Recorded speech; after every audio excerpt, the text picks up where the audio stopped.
What happens when two of television's most powerful women collide in a confrontation so intense that it leaves an entire studio frozen in disbelief? Today, we're diving into a jaw-dropping moment that no one saw coming, an explosive exchange that didn't just stun the audience but permanently shifted the tone of daytime television. This wasn't scripted drama or manufactured controversy. This was raw, unscripted tension between two media icons who were both used to controlling the narrative, and by the time it was over, viewers at home knew they had just witnessed television history. The studio lights blazed down on the familiar set of The View as the hosts took their seats around the iconic glass table. Everything looked normal on the surface. The set was bright, polished, and buzzing with the usual pre-show energy. But beneath that polished exterior, something felt off. Crew members exchanged quiet glances. Producers hovered closer than usual. There was an electricity in the air that no one could quite explain, but everyone could feel. Joy Behar adjusted her reading glasses, flipping through her notes with the confidence of someone who had spent decades in front of cameras. She looked calm, prepared, and unmistakably focused. This was her domain.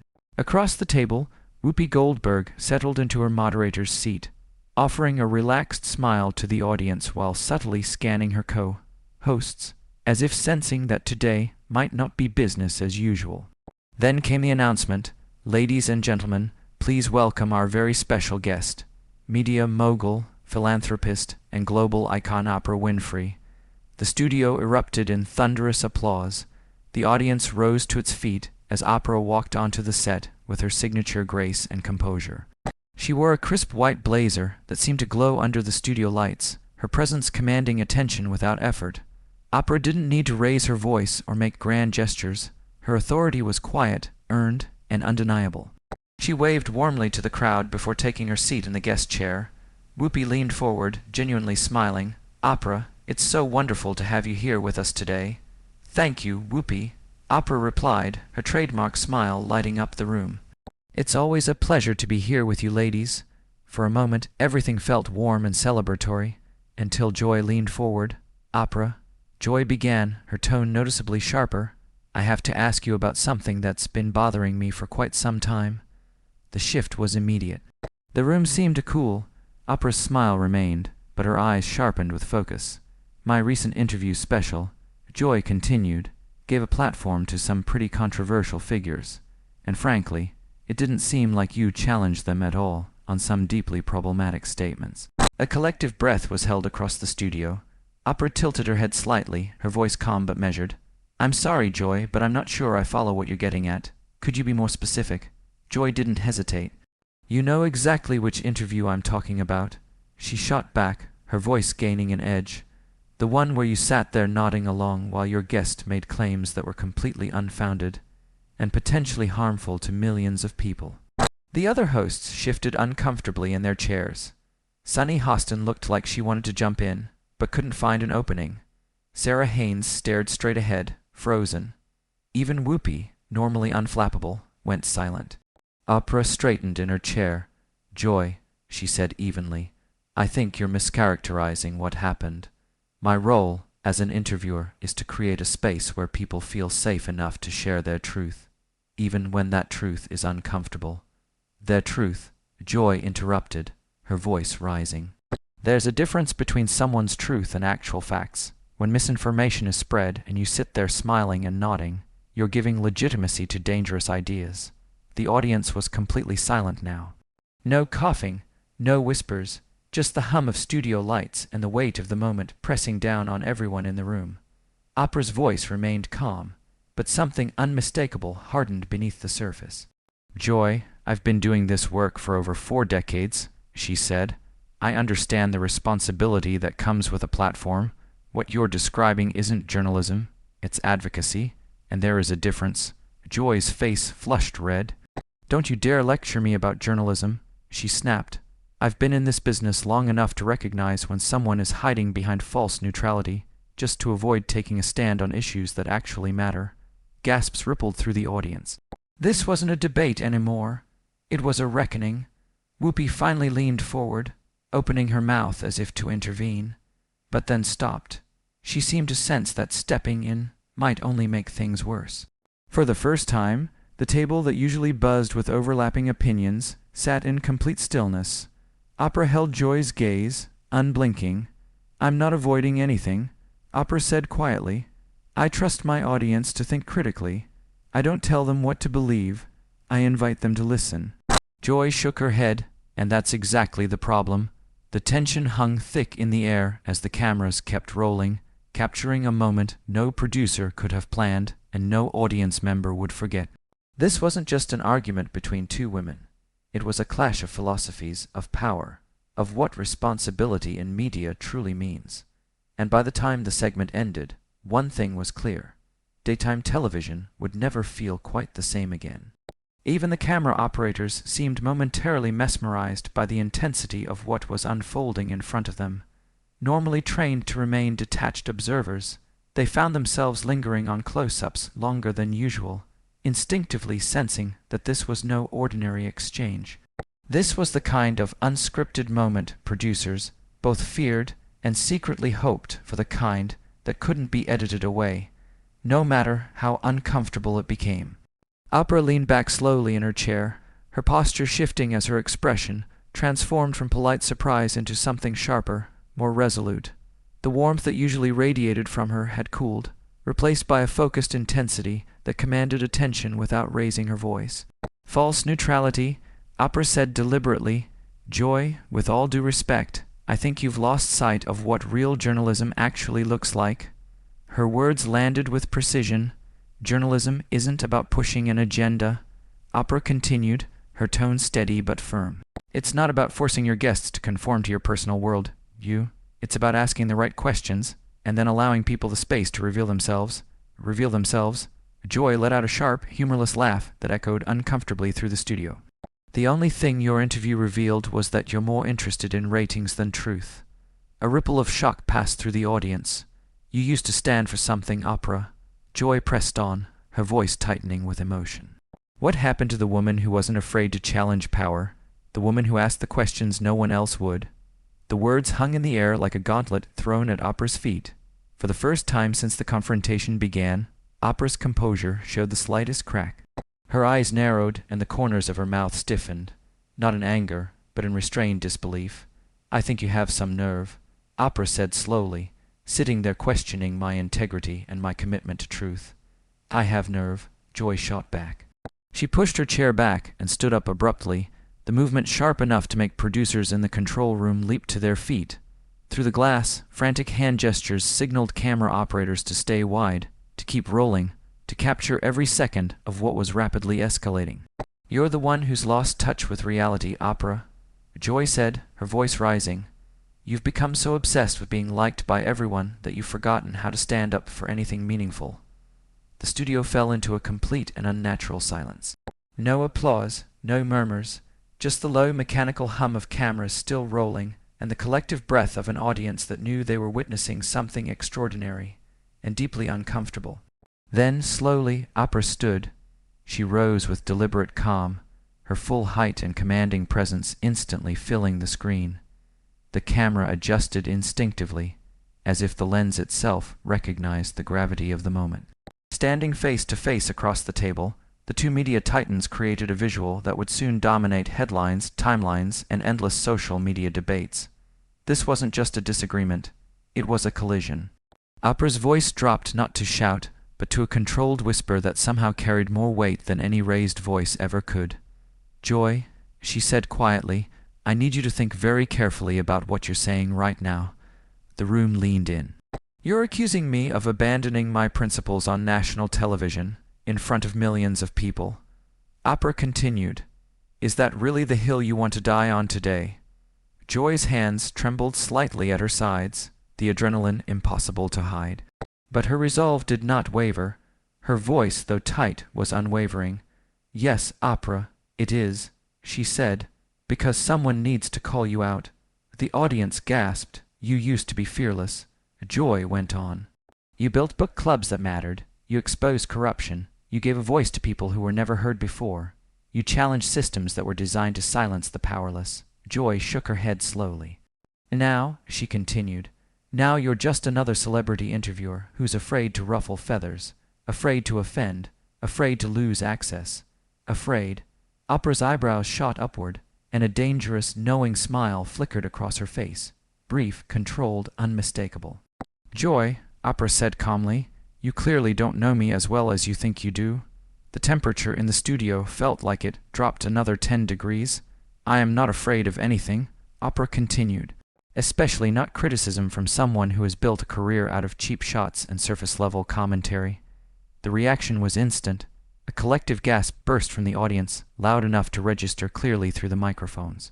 Even the hosts at the table seemed stunned. Whoopi's eyes widened. Sunny inhaled sharply. Sarah stared down at the table, as if unsure where to look. No one spoke. No one moved. This wasn't just television anymore. This was legacy versus legacy. Influence versus influence. Two women who had shaped public discourse for decades, now standing toe-to-toe, unwilling to yield an inch. And as the cameras continued to roll, one truth became undeniable.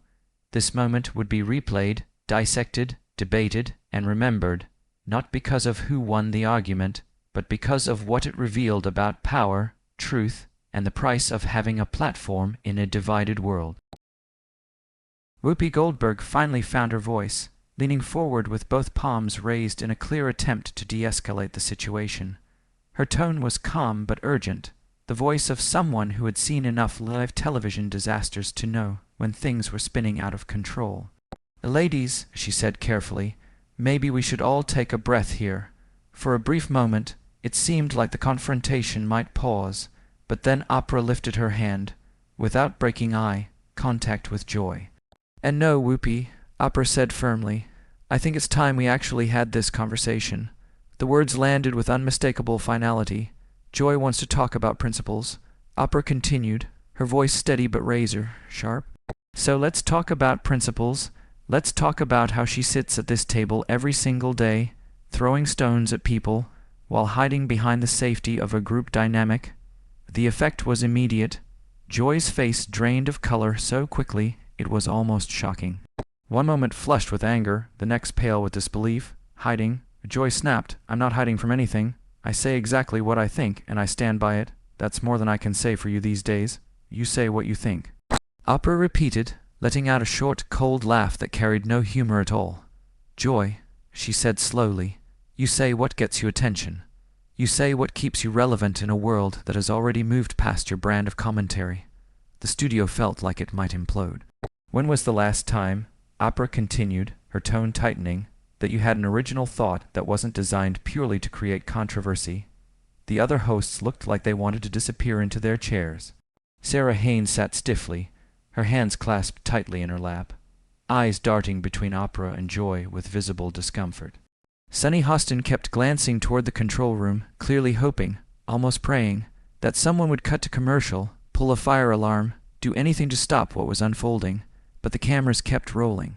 Joy took a step closer to the table, her body trembling, not from fear, but from barely contained rage. "How dare you?" she shouted. "How dare you come onto this show and attack my credibility?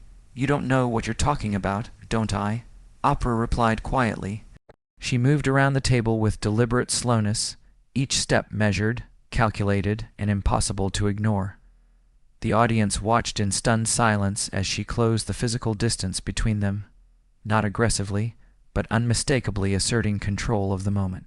"Joy," Oprah said, her voice calm but devastatingly precise, "I've been watching you for years." Joy stiffened. "I've seen how you operate," Oprah continued. "You pick targets you think are safe. You make personal attacks instead of engaging with ideas, and the moment someone challenges you on it, you play the victim. I don't play anything," Joy snapped. "Really?" Oprah countered instantly. "Because that's exactly what you're doing right now." The words cut deep. "You wrap yourself in outrage." Oprah went on, "because it protects you from accountability. It's easier to mock, to dismiss, to sneer, than it is to actually listen or evolve." The audience sat frozen, barely breathing. "You call it honesty," Oprah said, "but honesty without responsibility is just noise." Joy shook her head furiously. "You're rewriting history," she said. "You're trying to turn this into something it's not." "No," Oprah replied. "I'm calling it what it is." She gestured lightly toward the table. This platform gives you power, Joy, power to shape opinions, power to influence millions of people every single day. And instead of using that power to elevate conversations, you use it to score points." Joy's voice cracked, not with doubt, but with fury. "You think you're better than me?" she demanded. Oprah didn't hesitate. "I think I take responsibility for my influence," she said, "and I don't confuse being loud with being right. That was it." A wave of audible reaction swept through the audience. Gasps, whispers, stunned murmurs that even the microphones couldn't fully contain. Whoopi leaned back in her chair, eyes wide, clearly realizing that this conversation had passed the point of control. This wasn't a debate anymore. It was an exposure. Joy opened her mouth to respond, but no words came out at first. Her hands clenched into fists at her sides as she struggled to regain composure. "You don't get to judge me," she finally said. "You don't get to decide what journalism looks like." Oprah held her gaze. "I'm not judging you," she said. "I'm responding to you. The difference mattered. You asked for this conversation." Oprah continued. "You challenged my integrity on national television, and now you don't like the mirror being held back up to you." The silence that followed was heavy, thick with tension, history, and the weight of decades of influence colliding in real time. No one interrupted. No one dared. As the cameras captured every expression, every micro-reaction, it became clear to everyone watching, both in the studio and at home, that this moment would not be forgotten. It wasn't about winning or losing. It was about power being questioned, authority being challenged, and two icons refusing to back down. And as the confrontation continued to spiral, one thing was undeniable. This was no longer just a segment on The View. It was a reckoning.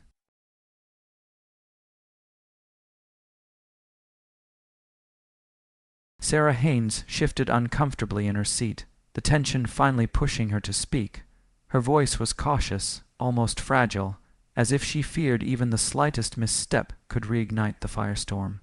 "Maybe we should take a commercial break," she suggested carefully, "and see if we can get Joy to come back." Before Whoopi or anyone else could respond, Oprah spoke. "No," she said firmly. She settled back into her chair, as if nothing extraordinary had just happened, crossing one leg over the other with deliberate calm.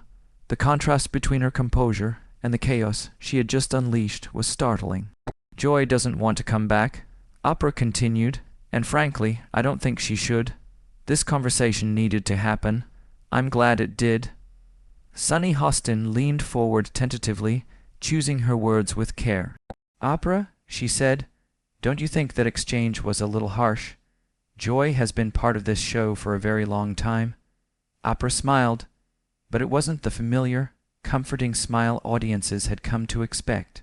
This one had an edge sharp enough to make the entire studio instinctively lean back. "Sunny," Oprah replied evenly, "sometimes being part of something for a long time doesn't mean you're good at it." The audience murmured softly. "Sometimes," Oprah added, "it just means you've gotten comfortable being mediocre." The room froze, every eye locked onto her. This wasn't the warm, nurturing Oprah. This was something else entirely, someone who had clearly been holding her tongue for years and had finally decided she was done doing so. "But she raised valid points about your interview." Sunny pressed on, her courage surprising even herself. "Don't you think there's value in her criticism?" "Why?" Oprah asked. Her laugh this time was genuine, but somehow that made it even more chilling. "Joy's criticism," Oprah said, "isn't based on journalism, ethics, or professional standards. It's based on jealousy and resentment." Sunny inhaled sharply. "She's angry that I've maintained relevance," Oprah continued, "while she's become a footnote." Whoopi quickly leaned forward, trying once more to guide the conversation back to safer ground. "Oprah," she said, "I think we all just want to understand where this came from. It felt like it came out of nowhere. Did it?" Oprah turned her full attention to Whoopi.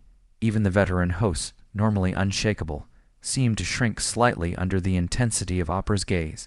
"You've all been talking behind my back for years," Oprah said calmly. "You think I don't hear the comments, the little digs, the subtle undermining of everything I've worked to build." The studio was silent. Today, Oprah continued, was simply the first time someone was brave enough, or foolish enough, to say it to my face. Sarah's voice barely rose above a whisper. "We never meant any disrespect, Oprah. We all admire what you've accomplished. Admire, Oprah repeated, eyebrows lifting sharply. You tolerate me when it's convenient, she said, and tear me down when you think no one is watching. She gestured broadly around the table.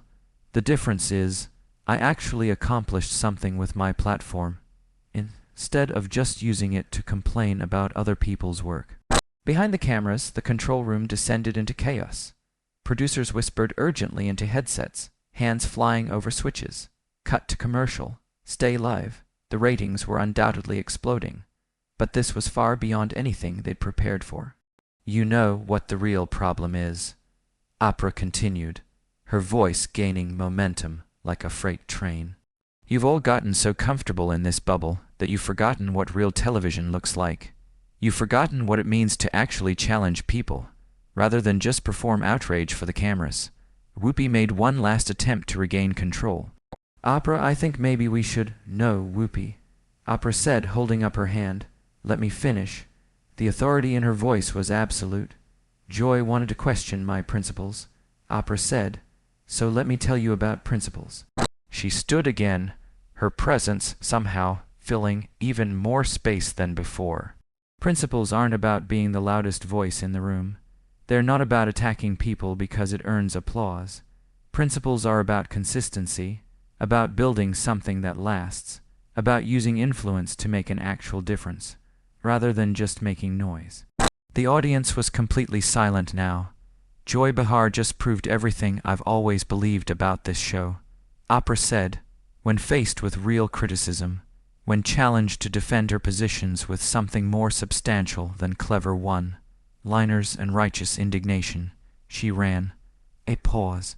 She literally ran away from the conversation she started. No one moved, no one breathed. This, Oprah said quietly, is television history. Then her voice softened, almost to a whisper. And you know what the saddest part is? The audience leaned forward collectively. Joy could have been great, Oprah said. She had the platform, she had the audience, she had the opportunity to truly make a difference.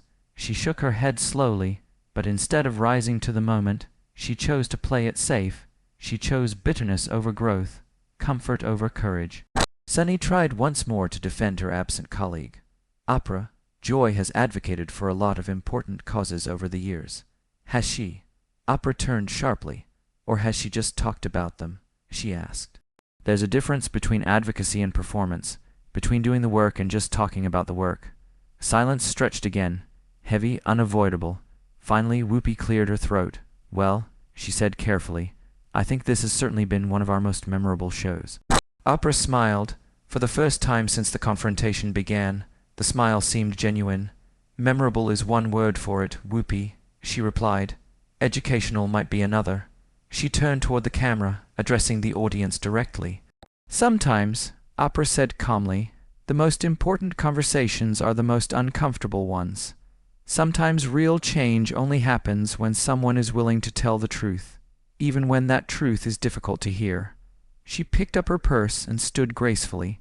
The cameras followed her as the screen faded, leaving behind a stunned studio, shaken hosts, and millions of viewers who knew they had just witnessed something unforgettable.